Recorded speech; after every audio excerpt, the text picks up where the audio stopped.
জিএমচিএইচৰ পৰা শৰীৰত গুলী লৈ উভতিল ৰঙিয়াৰ গুলীবিদ্ধ মতলেব আলী।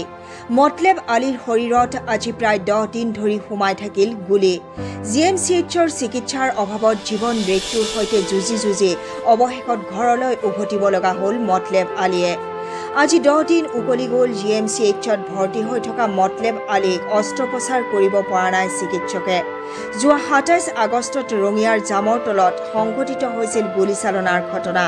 বিকি পুৰুষোত্তমে ছাইদুলক লক্ষ্য কৰি গুলীয়াবলৈ লওঁতেই লক্ষ্যভ্ৰষ্ট হৈ গুলী লাগিছিল ছাইদুলৰ সৈতে বাইকত গৈ থকা মতলেব আলী নামৰ যুৱকজনৰ তাত। অৱশেষত জিএমচিএইচত উন্নত চিকিৎসা নোপোৱাৰ বাবে পৰিয়ালে নিশা নিজ গৃহলৈ লৈ আহে মতলেব আলীক। উন্নত চিকিৎসাৰ বাবে মতলেব আলীক পৰিয়ালৰ বহিৰাজ্যলৈ নিয়াৰ চিন্তা কৰিছে যদিও ঘৰখনৰ একমাত্ৰ উপাৰ্জনকাৰী আছিল মতলেব আলী। কিন্তু অৰ্থৰ অভাৱত এতিয়া চিন্তিত হৈ পৰিছে পৰিয়ালটোৱে।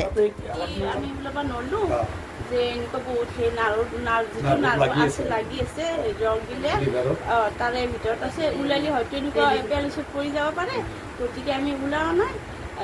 একো টেনশ্যন নাই, চিন্তা কৰিব নালাগে। গতিকে সি চলি ফুৰি খাব পাৰিব। 6 মাহ বছৰ দিন অলপমান কষ্ট পাব আৰু পিছত টেনশ্যন নাই সেনেকে কৈছে। তাৰপিছত পৰহিৰ পৰা কৈছে কি নাই আমি ৰিলিজ দিম বুলি ক'লা ডক্টৰে। কৈ কিনে কালি আৰু কৈছে কি অমুক ডক্টৰৰ তাত গেলি হ'ল ওপৰ সেইটো বিটিৰ কাষত যাব দিছে। তাৰপিছত আমি একে লৈ গ'লোঁ। দিমেই নালাগে সেই ৰাতিপুৱাতে 11টা বজাত নি হুইলচেয়াৰত বহাই থৈ তাৰপিছত ৰখি আছোঁ আহাই নাই ডক্টৰৰ ওপৰত অপাৰেশ্যন থিয়েটাৰত।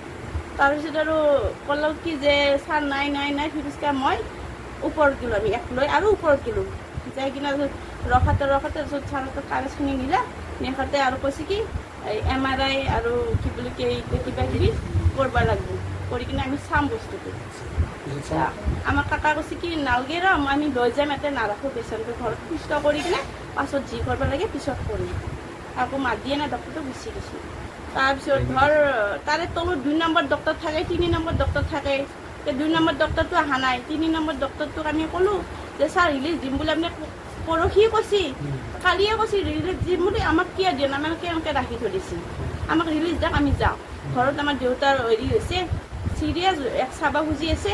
তোমালোকে যোৱা যদি ঘৰত অসুবিধা আছে তোমালোকে যে একজন থাকো বছৰ এক চাব খুজি আছে দেউতাই। ডাঙৰ দাদাটো ঢুকাইছে আজি 41 দিন হৈছে মতে। আমি ঘৰত নিওঁ কি এনেকুৱা কৰি বহুত হেৰি বুলেট এটা লগত ভিতৰত আছে। আমি এটা পেচেণ্টক পঠাব নোৱাৰোঁ। আমি MRI আৰু CT স্কেন এইবিলাক কৰাৰ পিছত আমি কি কৰিব লাগে অপাৰেশ্যন কৰিব লাগে কিবা কৰে আমি কৰিম সেনেকুৱা ক'লা। তাৰপিছত মই ক'লোঁ ছাৰ আমাৰ ইয়াতো আমি সেইবিলাক MRI কৰিব আমাৰ পইচা নাই হাতত, আমি দুখীয়া মানুহ, আমাৰ পইচা পাতি একোৱেই নাই। সেনেকৈ ক'লোঁ। সেনেকৈ মনত টকাটো কি কৰিলোঁ কৰি কিনে তেওঁ কৈছে আজি নহ'ব কালি সেইবিলাক কৰিলে ছাৰে যি কৰে পিছত কৰিব কৈ কিনে গুচি গৈছে। নাম নাজানো মই। কোনে আমাৰ আমি মানে সেনে লিখা পঢ়া নাজানো। মই আজি নাছিলোঁ, দাদা আছিলে আৰু আমাৰ বাইদেউ আছিলে। দিছে চাগে, মইতো নাই নহয় তাতে। আজি মইতো ঘৰত কালি আহিছোঁ।